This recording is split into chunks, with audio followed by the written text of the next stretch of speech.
Welcome to the Niche Pursuits podcast. Today we're joined by Jamie, and you are going to want to buckle up for this one because we are going fast. We're going into depth on Jamie's success story and the tactics he's used to get there. Jamie currently has a portfolio of sites that are earning more than $30,000 a year. He's done this in a very short time period, less than 3 or 4 years building these sites. He is now full-time on it, but didn't start off full-time on it.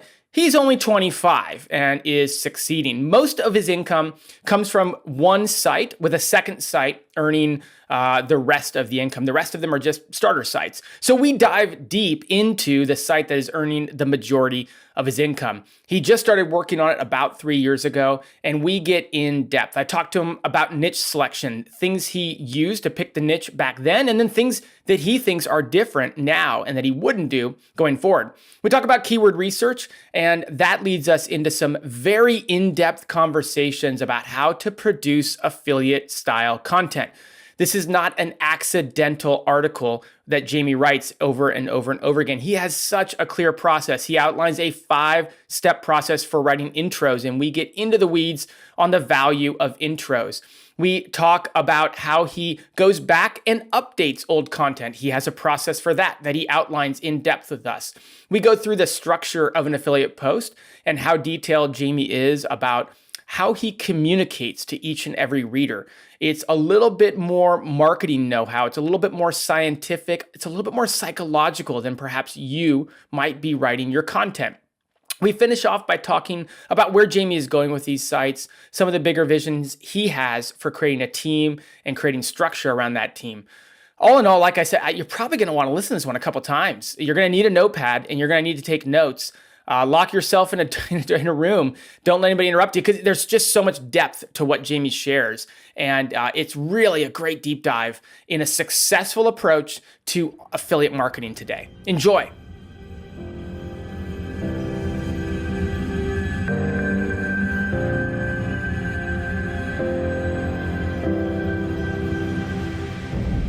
Welcome back to the Niche Pursuits podcast. My name is Jared Bauman, and today I'm joined by Jamie. Welcome on board, Jamie. It's nice to be here. Thank you for having me on, Jared. Perfect. Very excited about this one. Obviously, at this point, the headlines will, be speaking for themselves. People are going to be kind of leaning in and wanting to really understand the nuts and bolts and the details behind a lot of the success you've had and how you've managed to do it in a rather quick time period. So we'll dive into all that. I just want to say at the outset, we're gonna zero in. I'm gonna hit you with as many tough questions as I can think of to try to get as much out of you. But before we get into that, give us some background on you. You're young, but catch us up to speed on where you are today, but maybe some backstory as well. Sure. So I discovered what SEO was when I was on my internship here at uni. You can do a 3-year course in the UK, or you can do a 4-year course with the third year in industry. And I just sort of sat and clubbed too much and was too hungover to actually apply anywhere. So I just took the last job available, like months after you were supposed to have secured it, which ended up being in Paris. And there, it was at this publisher in Paris, and they had, some traffic. They were a brand, so they had social media and whatever. And turns out there was one page in the analytics that had like 4 times more page views than everything else that was on the site. And so I couldn't understand that, because I thought you go homepage, then something else. I couldn't understand the concept of being discovered organically. And so that fascinated me, and I wanted to figure it out.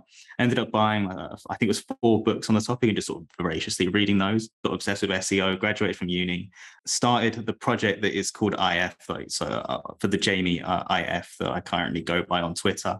So then ran out of money, needed to make loads of money. SEO was a really interesting thing. I started it without much sort of expectations, and got really lucky, and here we are.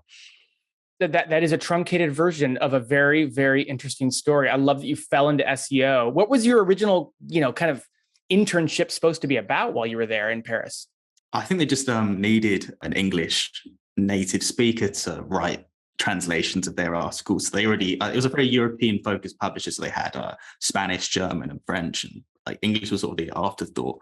And it was my job to sort of just write it in English, and I couldn't write then. Like I didn't know what like active voice or anything was. Like it was a real trial by fire thing. But I don't know if I end up here now without that experience. I think they also illegally underpaid me. Like there's something called a convention de stage. Like you have to sign like a document that makes you like a not a real person. So they paid me like illegally, like under the rates, but I'll take it for getting here now. For the experience, yeah, I know there's a lot of conversation globally, but certainly nationally here in the States about internships and the pay there.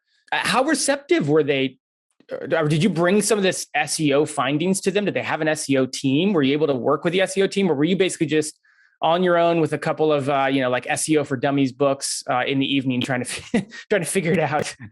It was mostly, like, to be fair, these kinds of things, they don't move quickly. And especially when you come in, you're only here for 6 months, you're not going to be taking it seriously. And I didn't expect to be, but I think they did listen like as much as they could to me being like, well, there's these opportunities, here's X, Y, and Z. And so it was interesting. Like, I don't think that they were like necessarily like against SEO. It's just, it's not like a startup where you can pivot like on a dime and just go to the other direction instantly.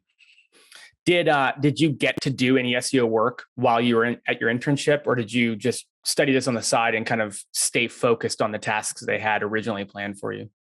Well, so a lot of it was interviews with people that were doing stuff in Paris and, the surrounding places. I think some of them were outside of France as well. And so they'd rank for the brand name, or if the brand put it on their large Facebook account, you see a big influx, but it was mostly brand related or interview related rather than sort of just optimizing like on page stuff.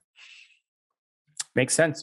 Yeah, it's amazing to see so many brands nowadays. Now that maybe something about SEO, I know something about SEO, and you look at some big brands and you see that their SEO is terrible, or they're not even really doing SEO, and you think to yourself, oh, how is that? If only they could just give someone the charge to go take care of things. But it sounds like a brand of that sort.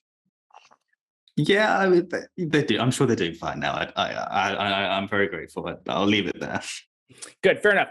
Well, that's not really what we want to talk about, anyways. I don't want to skip the rest of your story, but I think there's just so much to talk about here.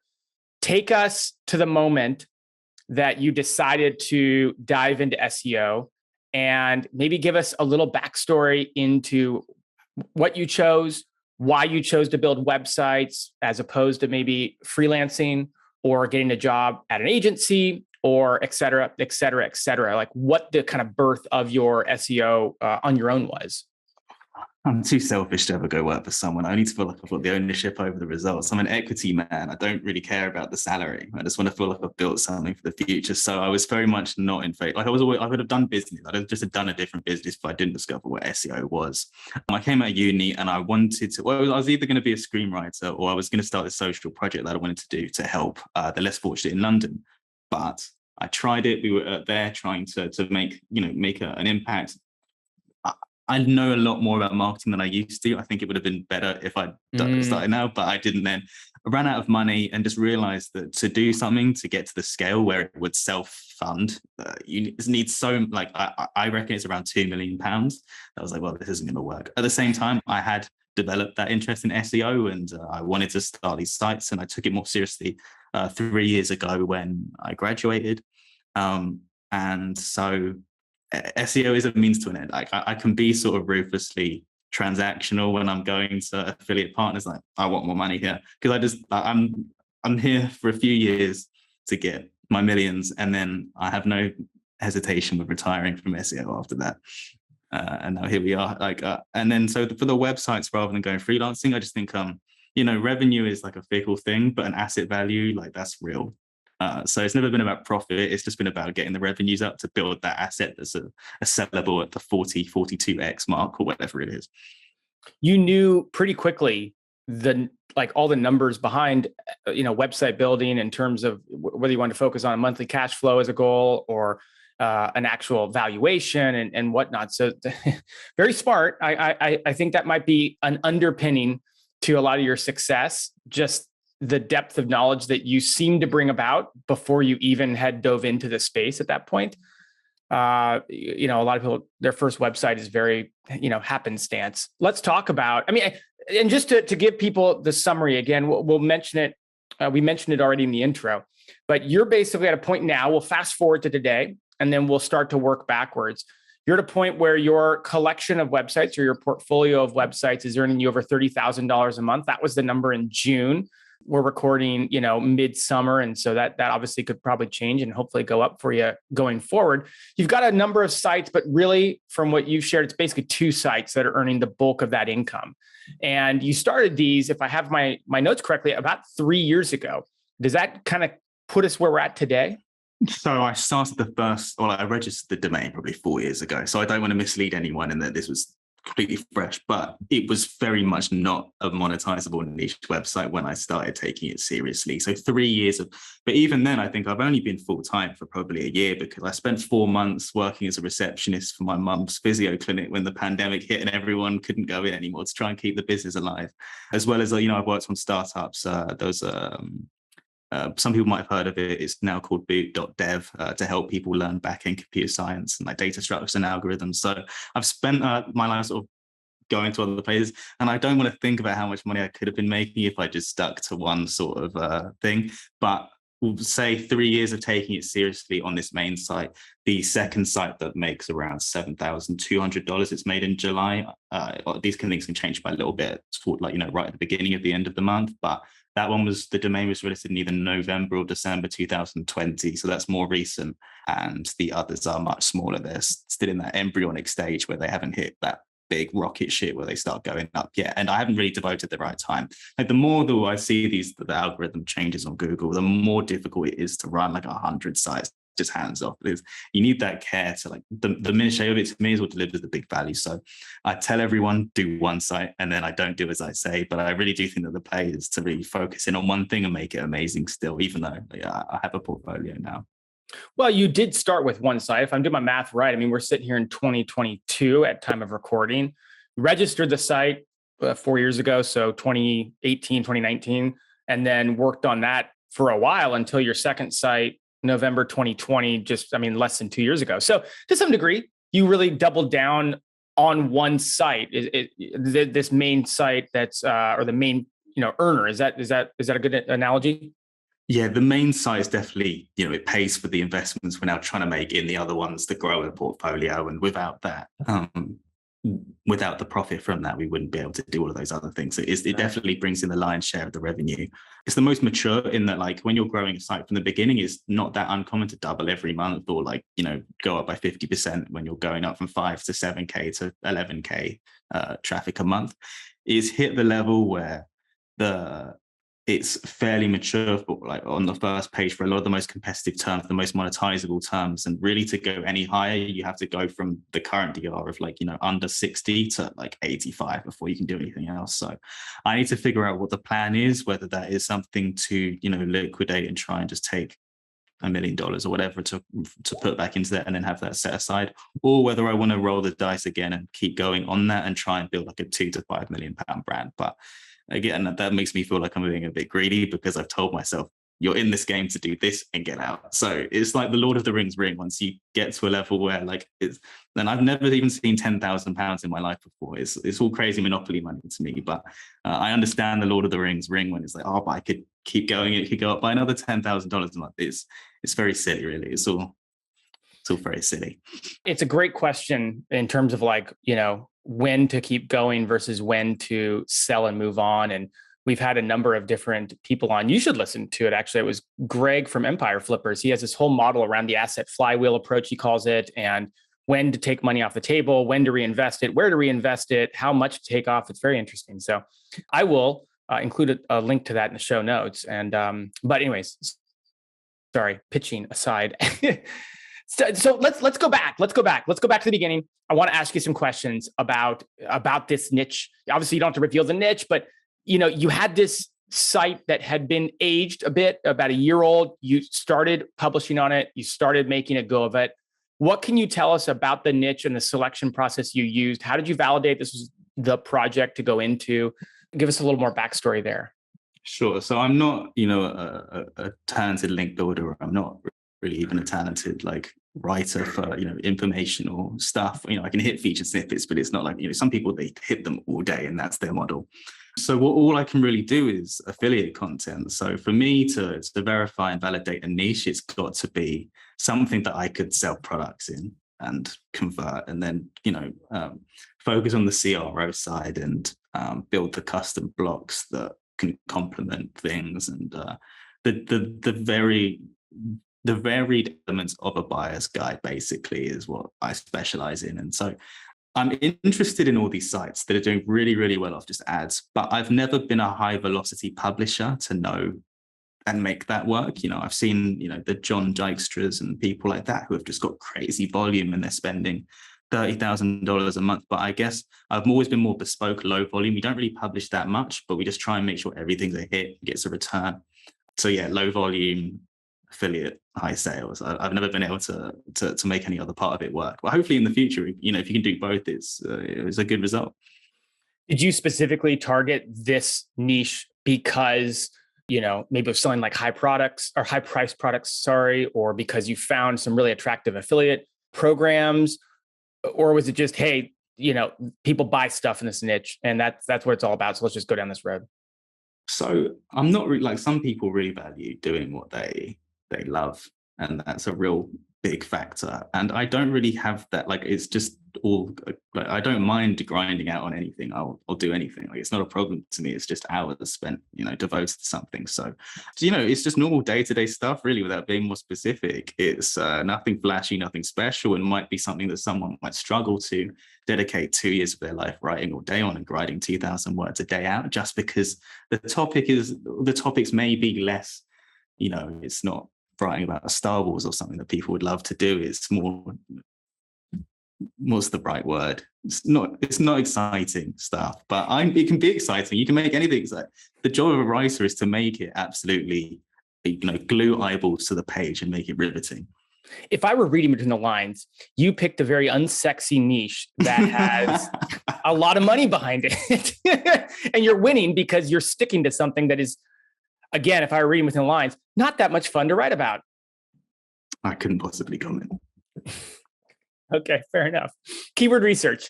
How do you research these topics in the beginning? What have you learned along the way? You're pretty new and raw at keyword research. I don't want to assume you made some mistakes because your record shows and speaks for itself. But, on the nature of keyword research, what have been the winners and how did you go about finding those? So I'm not one of those masters that can just target, zero search info stuff that actually gets like 5,000 hits. I've never been able to just have the see-through vision of what keywords really were. So I mostly take Ahrefs and a face value basically, and just, if it's got commercial intent, if it's got traffic, and I think that there's an ROI on doing that, and do I think that we're best placed to be able to rank, I'll do that. Mistakes I made earlier in like last year, remember, is just you can have a feel for something, you just know when something's going to work, and that develops over time, but it doesn't scale, because if you have a team and you can't articulate how to do something, and you're basing it on feel, then it's not going to scale. And so I made a lot of mistakes in trying to hit that next level, where you had like people that would brief for other people, create these brief documents based on the article, and a lot of them, they said they might have been too long, or they missed search intent. Or, for example, I remember we used to, and I'm not in this niche now, but we used to work with a client. This is the only client work I've ever done. And they were in the pets niche, and we did one thing. It was like hamsters or something, and it was something to do with hamster food, I think, or some sort of food. And if you Googled it, 5 out of the 10 results on the first page were food for health. And if you missed that, you would have just thought it was a standard buyer's guide, when actually they were asking for stuff around health. And so it was Y itself. And we ended up writing something that was too long. It only needs to be about 1,300 words. We actually did like 3,000. So that in itself is burning money, but also it completely missed search intent, because if you'd just seen the keyword, you'd have gone, that's a buyer's guide. But on closer inspection, which takes the refining of, I guess it's part of keyword research, but it's also keyword investigation. Is that actually as it seems? So that's not the only mistakes. I don't want to single that out. Like, it's definitely been a learning process. I've actually, instead of targeting like the ones that I can think rank for quickly, I've always just targeted the most competitive ones at the beginning, because something stuck with me that Gail from Authority Hacker said, where the average URL that ranks for these super, super, super competitive terms is something like 4 years old. And it's like, well, I'm not going to rank for anything on a fresh domain, so I may as well start aging these out. And like, if I'm going to do 4 years in prison, I may as well start now. And so, and I don't mind not making money up front. I'm more interested in the long-term gains, and if that puts me in a better position in 3 years' time, I'll do that. Wow, you said a lot of stuff there. I want to circle back. There's a lot of good stuff in there. So many people, let's start with one thing. So many people will start a site and focus on the lowest competition keywords that they can find because, fresh domain, new website, that's about all they can probably rank for. And then as they build up their traffic and as they build up their momentum, they start going after the most competitive terms. Now, I love what you said because you're right. The more competitive the term, the longer typically it needs for that URL to be live, typically speaking. And so you go after the most competitive terms or have gone after those.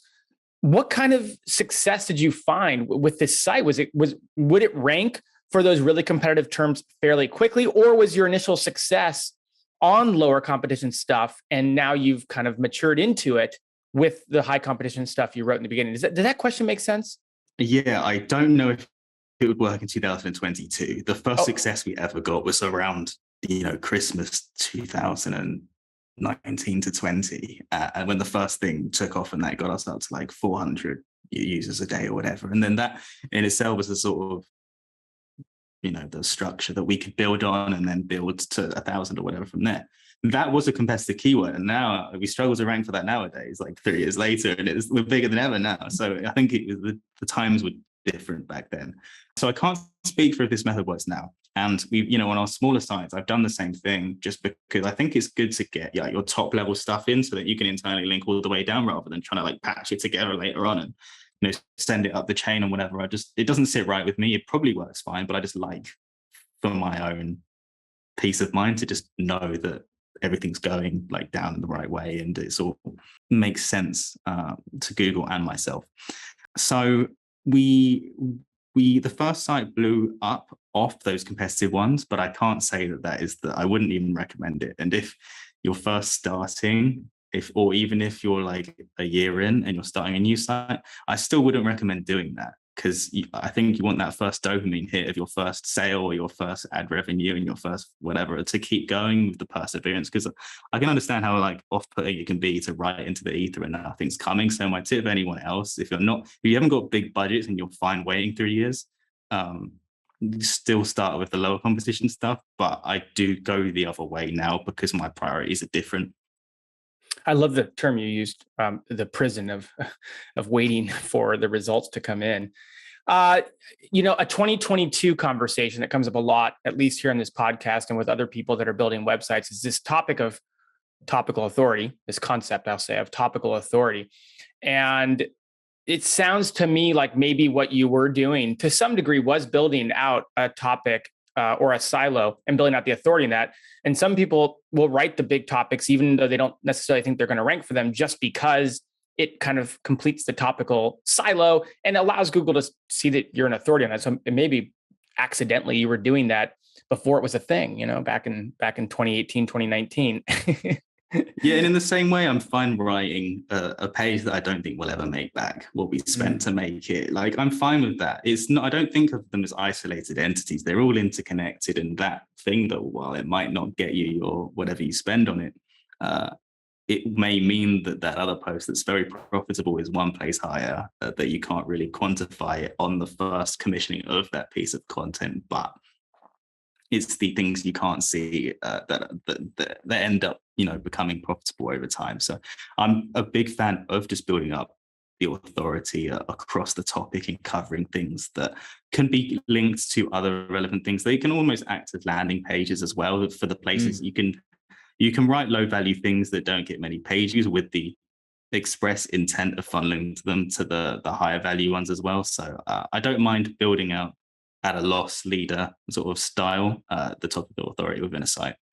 I think it's a really good point. I mean, I haven't done any research on it, but I host this podcast every week, and there does seem to be a connection between high earning sites and the willingness to go into the depths of topics around a silo that even though they might not think they're going to rank for them, it is best for the user, it's best for the authority, and it's best for the website as a whole. And they're willing to make that investment. Again, I haven't done any research on that, but just sitting here in this seat and interviewing people, there is definitely a connection there to some degree. So people should listen to that and explore it for their own, their own endeavors, obviously. But it's a really good point. I really like the point you're making.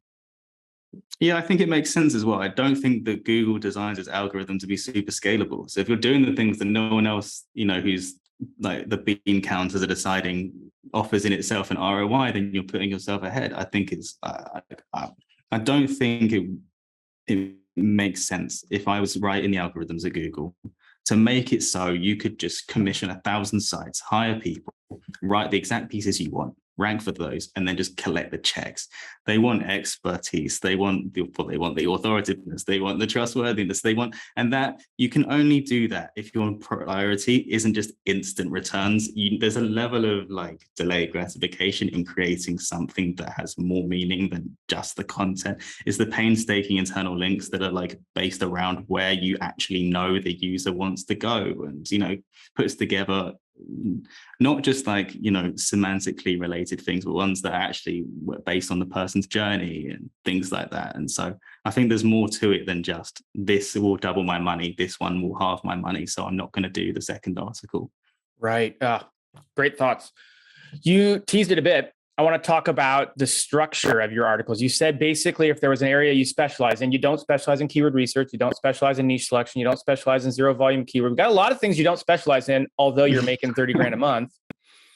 But one thing you did admit that you specialize in is how you structure your buying guides, your review content, your articles. Can you outline some of the nuances of the structure that these articles have? Sure. And I haven't invented one of these myself. Like I've taken bits and pieces from elsewhere that if I ever mention something that I didn't come up with as a unique thought, I'll credit them in this next part here. So the intros to me are like, and I put this in a thread yesterday, they're sort of a microcosm of your entire article. And if you're clever about it and you understand that a lot of people are in a rush, you can do like 50-40% of your conversions just in that 10-second barrier when people are saying, okay, I built trust, this is what you should do. Done. Close them off.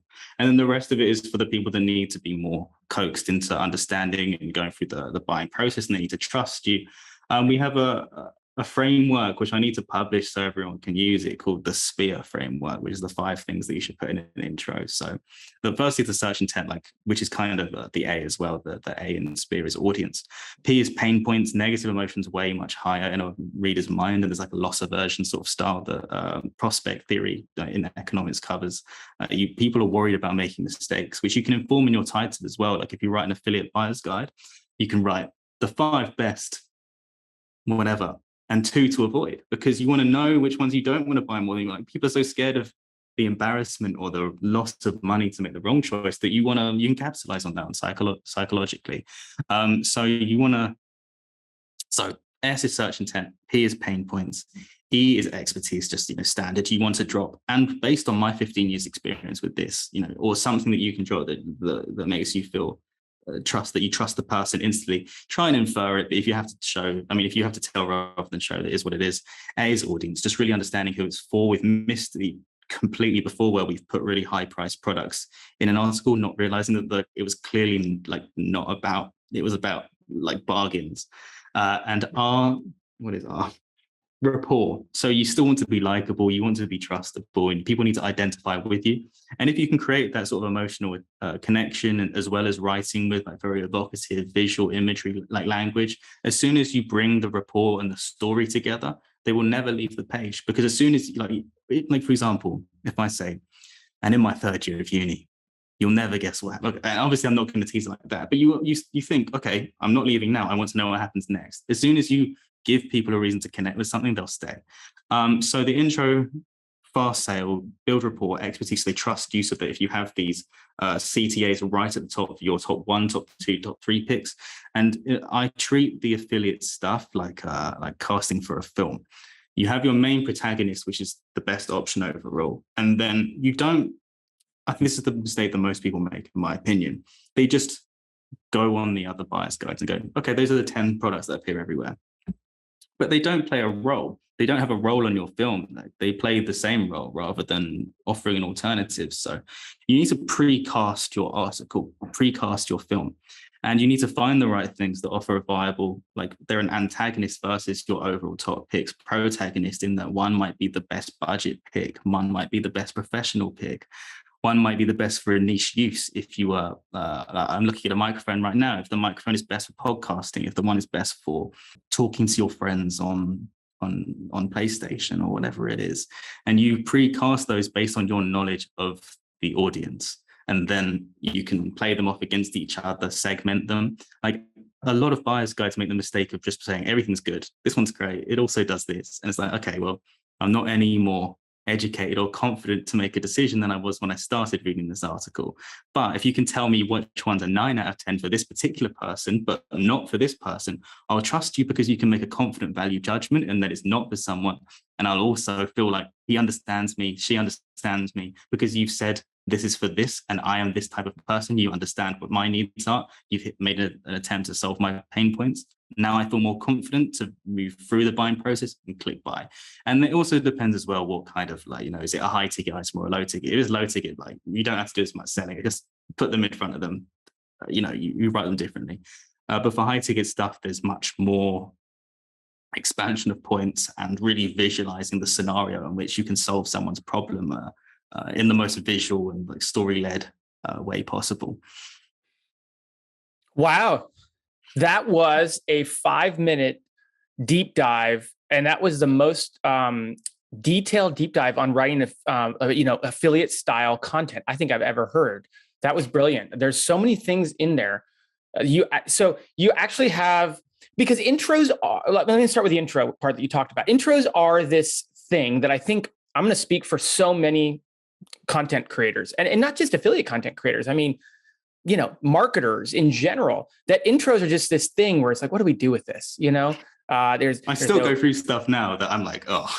Intros are just like, you just kind of throw it up there, right? You're like, well, you got to put something there. You can't just start the article. But your framework, it's really powerful. And it's based on really in-depth, long-standing marketing know-how and tried and trusted psychological techniques. I just want to really quickly read it out loud again. I took notes. I'll be implementing this. That's for sure. It's SPEAR: search intent, pain points, expertise, audience, rapport. And you're exactly right. Every one of those, if you get it wrong, can really turn a portion of your readership away. So I think that's really great. I also wanted to highlight that throughout what you talked about, maybe ask you a couple questions about it. You're not just, whether it's the title, whether it's the intro, whether it's the actual review of the content itself, whether it's the way you structure it, you're not just talking about positives. You're really zeroing on negatives. You mentioned in a title, like the 5 best and the 2 worst, or the 2 you don't want to buy. You talked about in your content, this is not for you. This is not for you. This is for this type of person. Maybe how do you go about writing that in a way that doesn't turn people away? How do you go about researching that so you actually can distinguish those things and then translate that into the content? I think that most people are too scared of losing a sale. They never make a sale. Yep. There's like, people have no reason to trust this third party that is obviously biased by what percent like commissions they're getting. And so there's a bigger win to win someone's, we call it rapport, like the honesty, the authenticity, to make you go, okay, this person's not motivated to just maximize my time on this page to convert me into whatever's paying the best, but the actual time to go. But if you don't want a microphone that's going to be good for Zoom calls, that's completely fine. You might not be the professional type, but if you're a big gamer and you like to talk to your friends on Call of Duty or Rocket League, this one is perfect because it translates better into the other person's head. I don't know what I'm talking about on this topic, but it's important. I think that to be able to say what's not for something conveys confidence, and you can't have confidence without expertise, because whenever you don't know something, you give vague details because you can't commit. It's a police interrogation sort of stuff. They'll make you make the mistake that you did the crime. So the preciseness, and the accuracy and detail of something, you can only say with confidence, and that in itself conveys knowledge, and that makes someone trust you. So it's the I am not biased because I'm telling you something, and you may be biased, like you may, be incentivized to send them some way, as well as taking a confident value judgment that we ask all our writers to do that requires, proper knowledge and ideally product testing to be able to come up with that. It's much less replicable. And I think that's what Google wants as well, because it's not designed to be replicable. I don't believe it's designed to be scalable. It's designed so that really committed niche people can build careers out of their niches if they can add that extra level, that intimacy with their niche that no one else can. It's very interesting. It reminds me a little bit. I have a background in sales, and it reminds me a little bit of the concept of downselling, and actually not trying to sell necessarily your largest item, or to try to sell straight to their highest budget, but to actually downsell a bit and say, I don't think you need this. I don't think you need to spend that much to get these results. Now, if you wanted to spend that much, we could get maybe these results, but given what you've told me, you probably only need to spend this much, as an example. Yeah. Very powerful too, because I know that from my experience in running an agency. You talked about creating storylines around protagonists and antagonists and translating that into products. Is that something that you map out ahead of time, or does it sort of just come as part of the article being written? Is it just part of SOP, standard operating procedure, make sure to make a storyline out of the way that we talk about these products? Or is that something you guys are actually kind of researching before you go to write, actually planning maybe an outline stage or ahead of time? Sure. So I haven't got this fully written down. It's a newer development that we haven't fully implemented. I've got a half-baked written thing that will go up on our site based on like the different stages of levels between the 5 stages of affiliate marketing content that I have tried to differentiate between, that we're trying to get to the 5th stage. The 4th will get you number 1 on most, like even medium competitive things, but number 5 is like the top movie casting, antagonist, story-led affiliate content. And so when I say story, I don't necessarily mean that it's like a 3-act structure within this thing where you take them through an entire thing. I think that's impossible to do. And the good thing about affiliate content for most writers, I think they'll find, is that it's not as difficult as writing a 2,000-word informational piece that has to sort of fit together and segue into pieces. There's sort of like 10 mini stories that are only 100, 150 to 200 words. And that makes them easier to write because you just have to sprint through each one and you can do it. But you can have miniature stories that you convey and you tell people about within each product. And they can be interrelated, and that you can and you should compare the two. If you have 3 products that are on the lower end, you should compare between those. You might not want to then join them onto a higher price thing because the person that's interested in the higher price thing isn't probably interested in the lower price thing. And so you keep your story separate.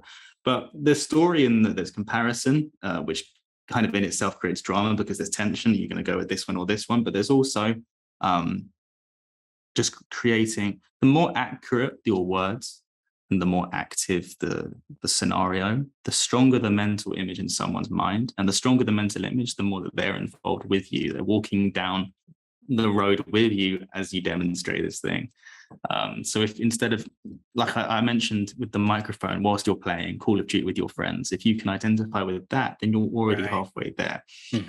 So it's really just about naming the most visual, relatable scenarios, as well as illustrating the comparison points between different things that you might not be able to do that with, which in itself is a pain point, or ups the tension with that, and the drama is important.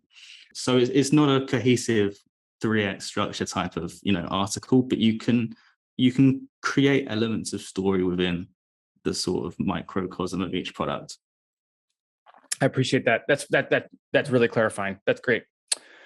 The way that you are writing your content, it sounds rather in depth. Again, I'm just from listening to you for the last 45 minutes, it sounds like it's quite the process. Would you say that your content is better than anybody else's out there on that topic? Is that something you're striving for, or is it more good enough, if you know what I mean? I wouldn't say it's the best. We're trying to get it to be the best. And so if I say something like this, it doesn't mean that all 500 articles that we put out have been raised to this standard. I think the reason that we also overachieve compared to high DR sites is because a lot of the stuff that we wrote 3 years ago, we've since gone back and republished every 6 months since then. So it's almost like a living, breathing, modular thing that is changing over time. And I think that's attractive to Google because it's more likely to meet the person's needs, because it's been adjusted for each time that we live in, 2021, 2022, and the like. So I'm not sure it's the best. I hope it is, but we want to get there. We're adopting these things. We're trying to move as quickly as possible and create, but you can't also do that and then do it at scale, because there's a lot of training involved to understand how to write these things or how things are done, as well as like a really intimate knowledge of both the niche and the products that is difficult to do without, even if you haven't tested that particular product, if you haven't tested a similar one, to be able to bounce your own ideas off, to be able to create like evocative scenarios with which you can base the recommendation for that particular thing on. What do you do when you go back and update articles? What does that look like? I'm most I get upset about how they work. Fair enough. I understand that. I feel that too. You're like, how did I publish this? Oh my gosh. This is number 3. So yeah, we have like a framework. It's on Notion. I can find it if you give me a moment. Yeah, go for it. I can wait. Okay, so the first thing's the title. Can we improve it versus the competition? And check obviously if the title fits in the view. We've had a problem like that where it's just, you get the ... on the most important selling point at the end, using whatever bit of strategy you want to hit. For example, if the article is about cheap, whatever the product is, the keyword before that prefaces it is cheap, how do you then structure a title to be better? Well, in my opinion, if you are going after something cheap, you're probably wanting to make sure that you're getting the cheap thing that is still going to be okay. Like I'm saving money, but like I'm not making a big mistake. I'm not buying twice, buy twice instead of just buying right the first time. So you can put something in the title like best cheap microphones that actually work well or that won't break in a day.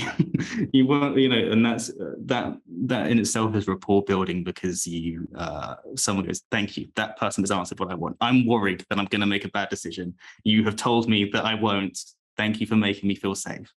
Or if it's alternatives, most of the alternatives things are basically I want this product, but I don't want to pay for it. Can you give me something of comparable quality without me having to pay for it? So you can go 7 best alternatives to X product, budget alternatives that are even more powerful, or whatever it is that you're trying to sell. So the title is the first thing, and we have only got like decent at that in the last few months. So there's a lot of re-optimizing we've done with that. We'll re-optimize the intro, like I mentioned to you, is a microcosm within the article, and it should both illustrate what you're, run into the top picks of what you're recommended and play off what the alternatives are versus the main product, and then mention what's coming up. Not just we're not just a best article. We'll also tell you the 2 less known tips for being able to use X thing, as well as mentioning what you should consider, the buying guide and various other things, so that if any of those particular things interest them, they mentally commit to reading the whole thing. When we're republishing stuff, it's also, we'll just go back through the keywords. An Ahrefs check is standard, but you can also go on things like Answer the Public to find things that don't seem to come up on Ahrefs.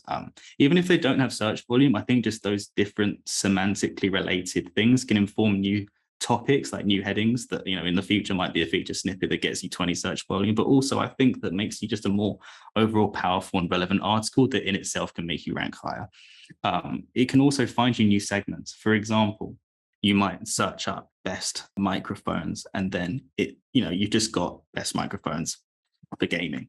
But then you go and Answer the Public, and something that didn't come up on Ahrefs for best microphones for Windows 10 or for Mac comes up that you didn't know. It's like, that's a new conversational thing that, even though I'm probably not going to make any extra sales because no one's searching for it, that is a segment that I can play off now that is of non-zero value to the person. They'll still gain from that, so it's worth thinking about. So there are, it's not just about search volume with the keywords, I think, as well as for any feature snippets we can hear, and any keywords that competing articles. We use Surfer sometimes for sort of just making things semantically more similar, but we also want to be a level above, and Surfer's really good at getting you to the level. But then if everything's the same level, then the high DR side we usually just take it. And so we want to do that whilst also combining our own bag of tricks to do that. We'll often bring in, we've got custom blocks we had made with generate blocks. We use that on our site. And so those things are for CTAs, pros and cons, roundups and sort of stuff. We'll add any real reviews that we've done since then to be able to add the products, which I need to do now with the product review update rolling out as well. As well as switching out any products that aren't sold, any ones that the manufacturer is struggling to keep in stock, as well as any ones that aren't selling well because it's the business, you've got to pay the bills. And we'll have a look at FAQs. Just today, I've been told that I might have been doing FAQ schema wrong because I'm rigidly against it for info content. And I only ever use them for affiliate content. It will mostly just be 2 FAQs with FAQ schema for which are the best product brands and what's the best product, and then just rank for both. Affiliate links in the FAQ will show up on the searches, and it will make your, the more real estate and like a thicker part on the search. So in some niche cases, we use FAQ schema as well, but only in like higher value FAQ CTR increasing areas is a really a play-by-play thing. Mm-hmm. The buyer's guides are also really important in my opinion because they can function as so not only something that informs, but you can also sell in them. So, you might mention the 3 most important factors to consider in your buyer's guide. For a microphone, it's sound quality, your price performance ratio, and weight. But you don't just say, price is important because you don't want to end up burnt or underpay for something that you're not happy with. You can go into more depth and go, budget is important. And at the end, if your budget is around $80, we recommend this one. And then once you've kind of taken them through why those things are important, people are usually more receptive to clicking where you want to go, and you can put the affiliate link there. It's also another way of segmenting people based on what kind of product they're looking for. Are they looking for the main products or one of the antagonist products we've put against it? So you can sell in the buyer's guides pretty effectively because they are in themselves rapport building things that show expertise. There are other little things that you can do. So for very, very, very competitive articles, we'll go back through and put the dynamic month and year in. Like dynamic year is fine, that's standard. But you can, for certain things, for example, like we don't do like laptops or anything that the PC mags and whatever we'll go after. But like if I was going after best VPNs or best laptops, I'm putting best VPNs in July or August 2022. Any like little bit, I'm putting that in there to try and get my extra. Because if something's updated every month, right, you trust it more. That is the living, breathing, modular, constantly fresh thing. That's everything. I've got nothing more on the framework there that we use. Fantastic. That's so good because there's always a struggle. Like, what do I update? And sometimes if you have an article that maybe has dropped a lot, that's one thing. You can look at it with a fresh set of eyes and say, well, clearly whatever I'm writing about isn't working right now. But certainly if you're just going in and updating articles, I mean, you mentioned, you're going in and updating an article that ranked number 3. That article is still doing very well. And what do I do to update it? So that's a really great framework there.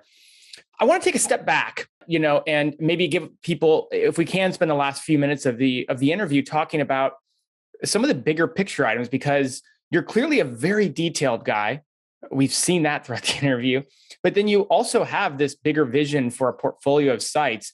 Really quickly, just tell us some of the details about this big site. And then I want to ask you a couple questions about how you are running a team and growing more than just one site, but some of the other sites. Like, what are the details on this site? We talked about the earnings a bit, but maybe just in terms of monthly page views, in terms of number of articles, that sort of thing. People can get their minds around this site we've been talking about for the last 45 minutes or so. Sure. I think it's around 420 articles on the site now. Okay. Just recently, it's gone up from doing around $20,000 a month to around 25,000, but that could well come down because it's based on not Amazon or ads, but sort of variable third-party affiliate programs that can be more volatile. So it could well be that its steady state income is around 15,000, but for the moment we're living well, or we could be about to take off even more. It's difficult to predict with these sorts of things. Mm-hmm. It's around 220,000 page views now. It's gone up a bit recently, but it's not come from like high value stuff. It's more informational content. So each additional page view has been worth less, but that's the levels we're at now. We've never published a lot. We do have writers that work for the site now, but it's like I'm fine with someone that only publishes 4 pieces of content a month because we can go through our templates and our SOPs that we've drawn up, and make sure that if we put it out, that we back it to be some of the best content around. You are starting a bunch of new sites. Why start a bunch of new sites rather than doubling down on this one and or the other one that you mentioned that was making around $7,000 a month? Because I can't stay focused on one thing and I'm making the wrong decision based on what you're honest to the core. You're honest to the core. Like, it's definitely the better play not to. But if we can get the system right, it is the play. I just, as of yet, have never been like super organized and able to just create this system. We're so much better than we were 6 months ago, and I made so many mistakes, and so many people, like, their performance within the company wasn't their fault. It was my fault for not giving them the tools they needed to succeed. But we're getting closer now to a stage we've got fairly robust systems that, like, even if someone then leaves, it's easy to plug another person into that, like a sort of like a puzzle or a Lego set or something that is a more modular thing that can survive, and it's easy to understand roles. It's more clearly defined. So that there's writers, keyword researchers, briefers, feedback and editor per people, and then formatting people. It's much more clearly defined and robust in that, which should make it easier to scale. And that doesn't mean that you can just have a bunch of non-experts writing whatever and it's going to rank. It's not the case. I still don't believe that that's possible at scale, or at least reliably. It might work for a while, but I won't sleep easy knowing that I can get nuked at any time because I haven't tried to create best-in-class stuff. I'm going to be on a tangent here, but it's just, we've been working on the systems, and I think we're close now to being able to scale up quite quickly, whereas we were previously too reliant on me just like micromanaging because I knew that I could get it right, which is the wrong plan. It won't scale. You also have the budget now. You have some budget behind you from sites that are earning good cash that you could reinvest too. So it's always hard to start 10 sites when you have very little money to put into those sites, but at least you're at the point where you do have the ability to invest in people and systems to have a chance of building out that many sites. I got to ask you, how old are you? I'm 25, but I look about 15. It's all right. You're allowed to think that. I wasn't thinking 15, but I mean, I'm not going to share my age, but you're definitely a lot younger than me. Congratulations on all of your success. And I just love your energy. I love all the stuff you've shared. I love the depth that you go into. And I think that there's so many things. I'm going to listen to this one a couple more times over again. I think that you have a lot of really powerful things you're doing that are not normal. Maybe I'll just say this at the end here. Like, so many people who build websites, specifically affiliate sites and content sites in general that are monetized in different ways, they're so focused on the SEO that it's so easy to get lost with all the other details. And I think if there's one really high level thing that you've reminded me today, it's that at the end of the day, the way you make your money is by getting people onto your site, keeping them engaged, and then helping them to make a purchase decision. And there's so much more to that than just SEO. There's so much more to that than just keywording, on-page factors, and so much of what you do threads throughout that. I think for me, that was the big takeaway, along with all the other really cool tips you shared. Well, even if it's not necessarily that way now, I'm not trying to be here and do it right now. I'm trying to make sure that I'm still around in 3 years. And so I think that it will age well to focus and think in this way. I've always just thought, like, I don't want to just get money. I want to add value, and then what I get is what I get. I think it's useful to come from a less, what can I do for me and what can I do for them versus sort of thing. And so if you really focus on creating the best user experience, like, I think that is important. I think that will be rewarded more and more as the algorithms get clever and clever and can pick these things up better and better. And so for me, I like to sleep well, knowing that, like, I'm not going to lose 50% tomorrow, because that'd be pretty. I've got an office to pay for. I can't be losing 50%. I've got staff to pay. So I think it's more reliable, and it will age like wine, rather than some sites that are just going for it. And there's nothing wrong with just going for it and, collecting the money. Credit to all the talented people that can create all these FAQ, feature snippet grabbing, programmatic Python bots that go crazy. Like, I'm just too dumb to do that. I'd be tempted. This is just the way I go about it, and I'm, I guess, more risk averse, and I'd rather build something that is more like of a brand. And that's just my not wanting to be stressed, and like my enjoyment of delivering what I think is value. This matches my feelings around that. Mm-hmm. Mm-hmm. Yeah, we didn't even get to talk. There's so many things we didn't get to talk about. We didn't get to talk about your musings about selling this big site and then taking the cash and reinvesting it or holding on to it. Or, it'd be so fun to spend another bit of time going to that, but I guess we'll save that for another day. I'll definitely be reaching out to you. Maybe we can get you back on for an update in a year or For two. sure. Where can people follow along with what you're doing? I know you and I were connected basically through Twitter, and you share some great tips on Twitter. But where are different channels that people can follow along with what you're doing? Yeah, you can follow me on Twitter. It's Jamie, Jamie. I know it's spelled differently here than in America. I get everyone replying saying it's Jaime. It's JAMIE_IF. If you want to read more long form content, we publish our income reports as well as other things that I'm going to publish soon. It's increasing.com. And if you go on YouTube, it's Jamie IF.